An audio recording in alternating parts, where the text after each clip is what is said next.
Hello viewers, in this video I'll show you how to fix Instagram search not working problem in Instagram application. If you want to solve this problem, please follow the step. Step 1. Long press or long tap in Instagram application.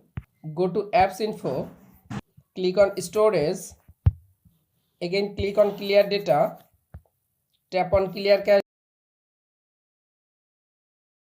Step 2. Open Play Store, go to search Instagram app, update your Instagram application latest version. Step 3. Restart your device and again open it. Step 4. Again open your Instagram application, click on search icon, search any Instagram account or reels. You can follow all of the steps to fix Instagram search bar or Instagram search not working problem. If this video helpful for you, please subscribe our channel and like this video.